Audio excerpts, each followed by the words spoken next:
আসসালামু আলাইকুম, সবাই কেমন আছেন? আশা করি সবাই ভালো আছেন। আজকে দুঃখের সাথে একটা কথা জানাচ্ছি যে আমার তো মুরগি ছিল 10টা। সেখান থেকে আপনার আজকেও একটা অনেক শরীর খারাপ, লড়তে চড়তে পারে না, দু একদিন থাইকা মইরা যায়, এই জন্য আজকে ওটাকে জব করে ফেলাইছি। এখন তো 10টার থেকে হয়ে গেছে 8টা। এই দেখেন, সাথে পানির সাথে ওষুধ মিলিয়ে খাওয়াচ্ছি। এখন এগুলারও যাতে কোনো অসুখে না ধরে আর কি।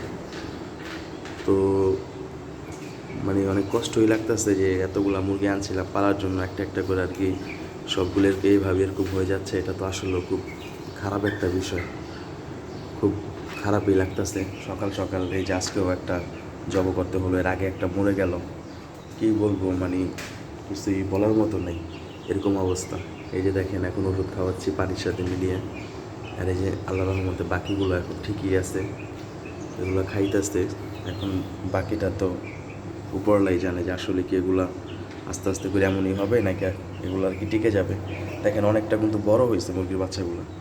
একেবারে ছোট আনছিলাম, অনেক দিন হয়েছে, অনেকটা বড় হয়েছে, কিন্তু আস্তে আস্তে একটা একটা করে অসুখ বিসুখ ধইরা একটা একটা করে আর কি 2টা তো চলেই গেল। এখন বাকি আছে আর 8টা। এই 8টার জন্য সবাই আপনারা দোয়া করবেন। আর ভিডিওর কমেন্ট বক্সে আপনারা কমেন্ট করবেন যে আসলে এগুলো কি ওষুধ খাওয়াইলে কন্টিনিউ ভালো থাকবো, বা কন্টিনিউ কোন ওষুধটা খাওয়াইলে ঠিক আছে। এগুলো সবাই আপনারা কমেন্ট করে বলবেন। আর আমার চ্যানেলটা অবশ্যই সাবস্ক্রাইব করবেন, যাতে নিত্য নতুন ভিডিও আপনারা দেখতে পারেন।